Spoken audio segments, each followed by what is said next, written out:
Coming up on the SPFL YouTube channel this week, the league season is underway and there's no shortage of drama. 7 goals at Palmerston in the Championship. A comfortable start to life in League One for Rangers.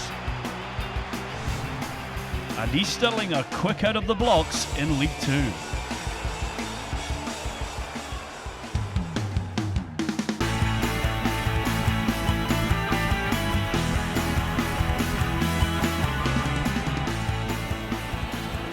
Our first game in the Championship is at Palmerston Park, where Queen of the South unfurled the Second Division Championship flag after winning the title in style last season.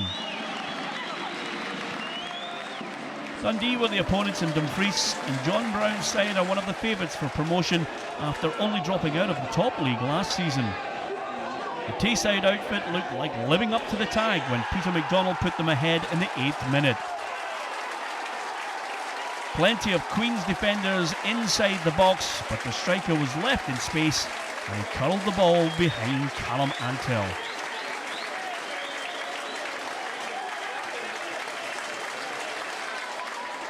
Crucially for the hosts, they managed to find an equaliser just before half-time. 2 minutes into the first half stoppage time, Derek Lyle headed them level. A teasing free kick delivery, and Lyle was brave as he headed past Kyle Letheran.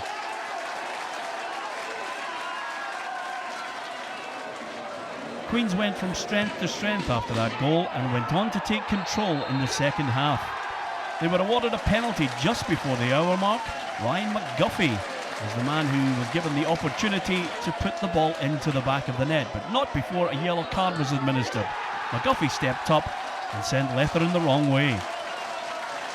No keeper was going to stop that penalty right in the corner.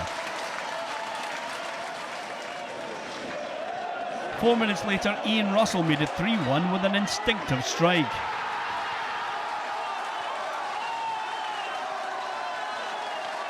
A lovely little flick on found the former Livingston striker bursting into the box, and he slammed that ball right into the back of the net.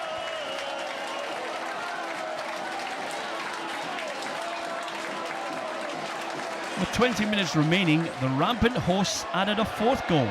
This time it was Michael Payton who decided to go it alone and slot the ball into the far corner.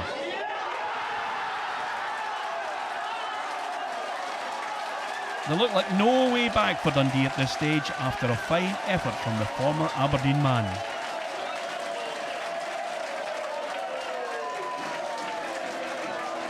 But the Dundee fans who were leaving at this stage missed a stirring fight back. With 10 minutes left, Declan Gallagher threw the Dens Park outfit a lifeline. A towering header from the defender in a packed 6-yard area.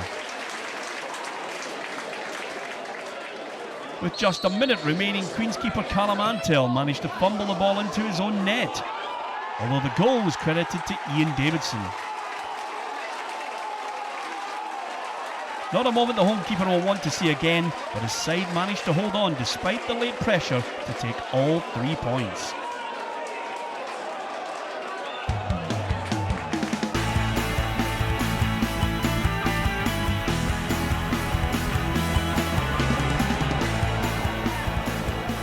Morton began their Scottish Championship campaign with a win over Livingston at Cappielow.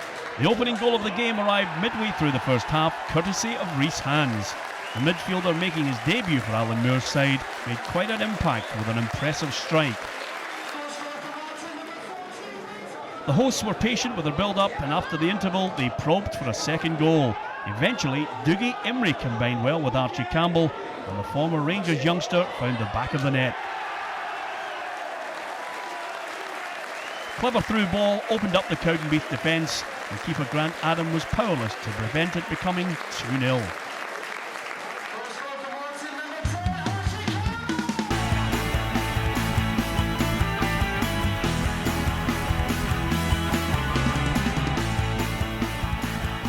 Raith Rovers versus Hamilton Accies was a tight affair.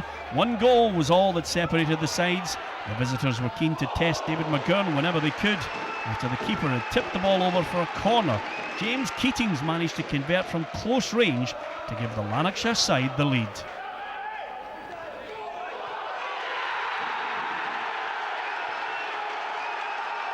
Keating signed permanently for Hamilton after his release from Celtic in the summer, and player-manager Alex Neil will be looking for plenty more goals like that from him this season.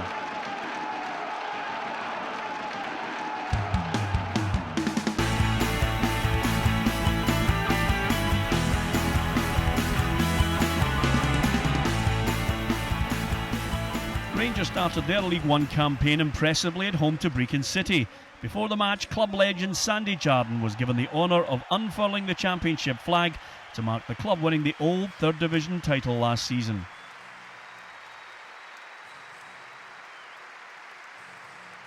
Another packed stadium for Rangers at the beginning of their latest league campaign.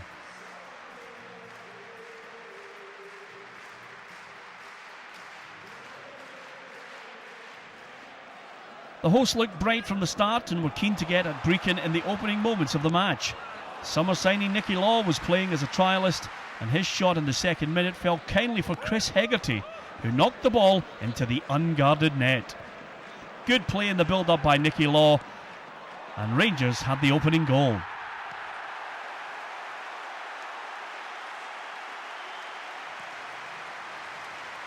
Good drive in, a little bit of fortune. 1-0 to the home side. Law got his name on the score sheet 5 minutes before the break with a low drive which whistled just inside Graham Smith's right-hand post. The former Motherwell man was allowed to advance towards the edge of the area, and his finish was too good for the City keeper. Brechin managed to respond to going 2 goals behind, and 20 minutes into the second half they pulled one back. Derek Carkery's corner found its way to Stephen Jackson, and he acrobatically looked the ball over Scott Gallagher. A stunning finish from the Brechin man, and that one silenced the large Ibrox crowd. Rangers didn't restore their 2-goal cushion until 10 minutes from time. Paul McLean was found guilty of bringing down Andrew Little inside the area, and the referee George Salmon had no option but to reach for the red card and a penalty to Rangers. Ian Black saw his penalty well saved by Smith, but the former Hearts man kept his cool to slot away the rebound. Great save from the City number 1, but Black was there second time around. The fourth goal came late on, but as far as the home support were concerned, it was well worth waiting for. Dean Shields curled in number 4. Relief for the Northern Ireland international, who was returning from a long injury layoff.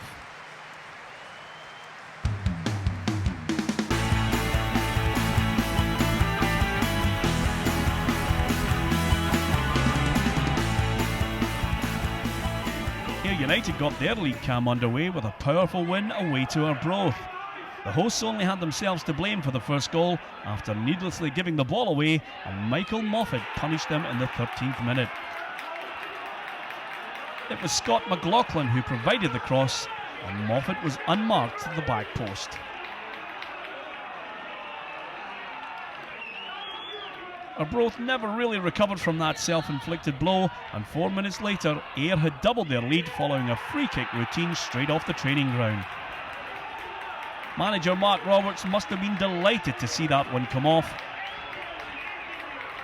Brilliantly planned and superbly executed.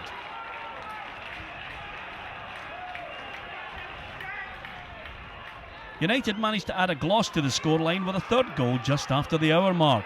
After catching Arbroath on the break, Alan Forrest had the composure to take the ball round Scott Morrison before tucking it into the back of the net.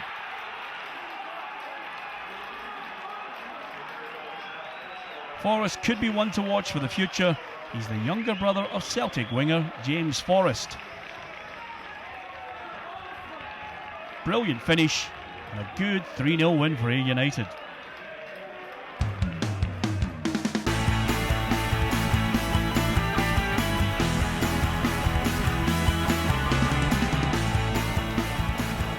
Dunfermline came out on top against local rivals East Fife by a single goal at Bayview.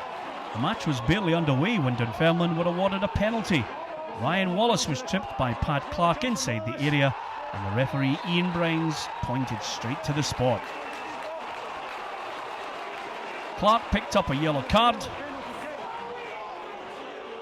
Wallace dusted himself down and beat Michael Andrews at his right-hand post. The keeper guessed the right way, but he couldn't stop that powerful spot kick right into the corner of the net.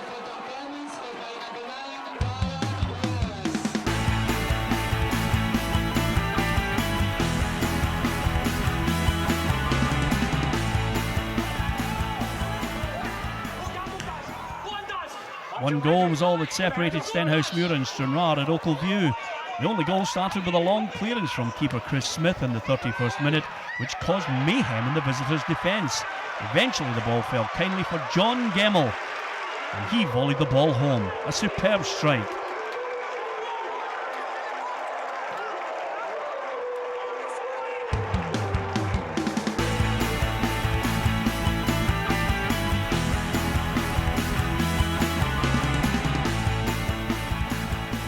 Our first look at League Two begins at Hampden, where Queen's Park faced East Stirlingshire.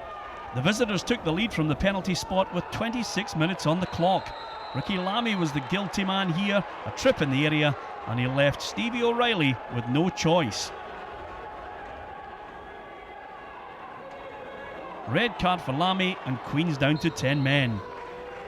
Ian Thompson confidently made it 1-0 from the spot.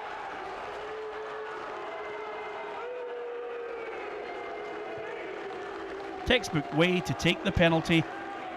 Keeper sent the wrong way. The visitors looked to capitalise on their numerical advantage, and 2 minutes from half-time, Chris Townsley headed their second goal of the game. The in-swinging corner was perfectly placed, and Townsley was first to the ball.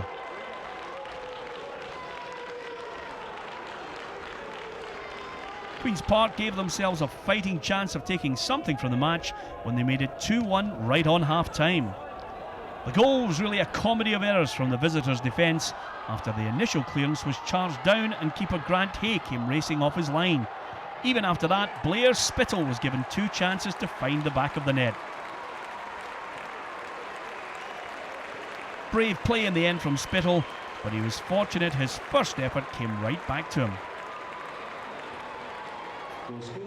Little suggestion of handball, but Spittle eventually made no mistake.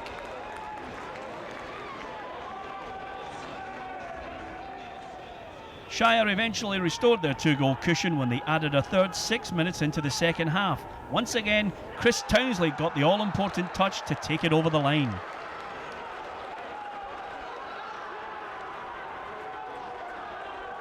That goal put a seal on a fine opening day away win for East Stirlingshire.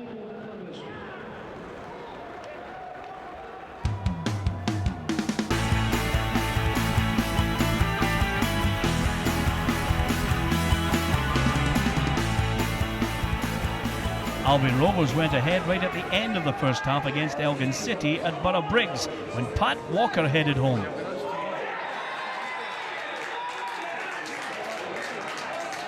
Beautiful inviting cross, and Walker managed to get the ball first before guiding it beyond Raymond Jalema. 8 minutes after the interval, they had the chance to double their advantage from the penalty spot. Referee Matt Northcroft spotted a trip on the edge of the area.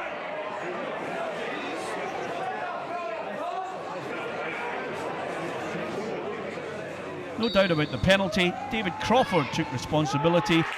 2-0 for James Ward's men.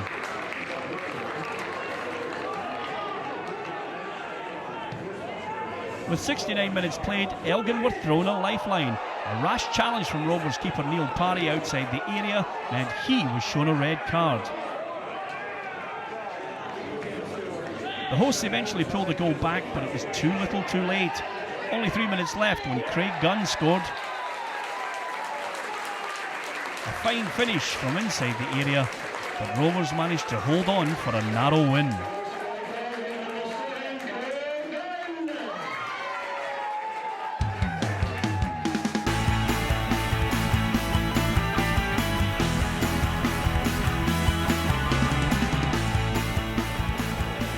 Stirling took only 6 minutes to forge ahead against Montrose at Links Park, and it was a debut goal for new signing Dale Fulton.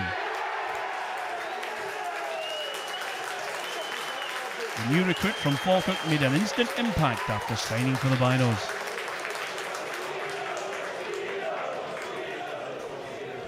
The hosts responded well to that setback though, and 7 minutes before half-time, Graham Webster volleyed them level. Webster managed to outpace his marker and only needed one touch to guide the ball beyond David Crawford in the Albion goal. The visitors wrapped up the points 15 minutes from time when Mark Ferry got on the end of a Chris Smith free kick. Ferry just nipped in ahead of Montrose keeper Stuart McKenzie to knock the ball over the line.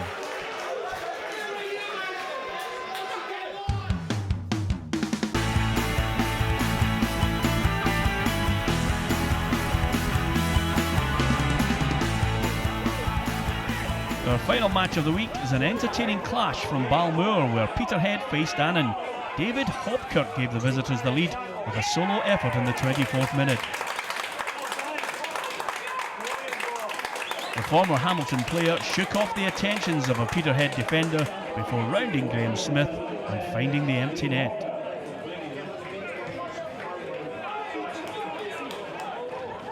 The hosts equalised 10 minutes into the second half, and there shouldn't have been any surprise at the scorer. It was former Annan favourite Brian Gilfillan scoring against one of his former clubs. The deep corner caused the Annan defence problems, and Gilfillan got up well at the far post.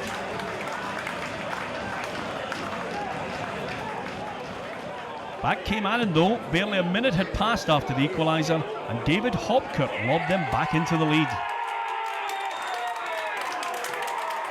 It was Peter Heatherson with a clever long ball, and yet again Hopkirk's pace took him clear. A lovely bit of skill and a calm finish. Peterhead battled well after going behind again, and 5 minutes from time another Annan old boy equalised. This time David Cox curling one in from the edge of the area. The Peterhead number 7 was allowed to make his way unchallenged along the edge of the area, and his low drive beat Alex Mitchell in the Annan goal.